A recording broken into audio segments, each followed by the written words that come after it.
忙不过来了，老板。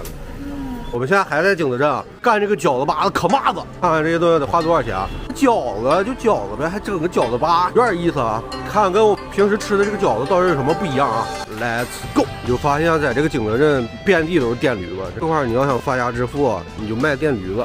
就那个环卫车跟这个电驴子创造一排。谭婆饺子粑，我的天，这么多人，他家好吃吗？是的，我们也是外地的。皮儿是用粑做的是吧？用大米做的，再加一份嘛。这个就是饺子粑的各种种类啊，是肉的吧？这是萝卜的，没有肉的，我这是。来，这个2个，这个也要2个。我们1块钱3个。拿3个，咱3碗皮蛋肉饼是吧？皮蛋肉饼。3碗皮蛋肉饼。没有皮蛋的，鸡蛋的可以吗？鸡蛋可以。大姨手真快，吃一天得包好几个万个饺子吧。手这快呀、你们这手。是专业的了，天天在雪山捏。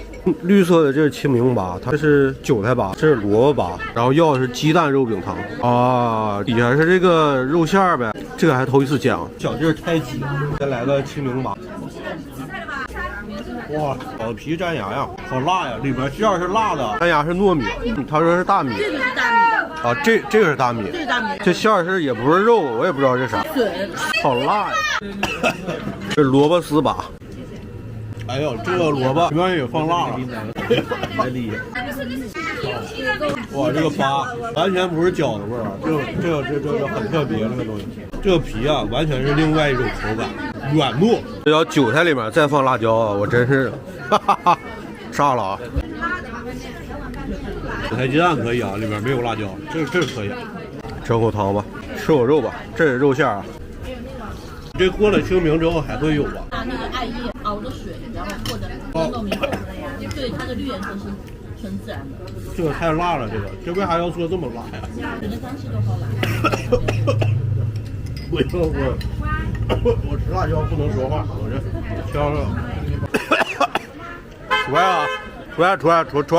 出来了！这顿干了9元子，太烂脚了，真的我脑瓜嗡嗡的。反正就这，我还有这个辣味儿，我现在都呛得慌。哦，这好辣呀！我现在脑瓜子已经算不过来了。哇，有机会来体验一下它这个饺子粑可麻子吧。今天就这样吧，生活本该如此。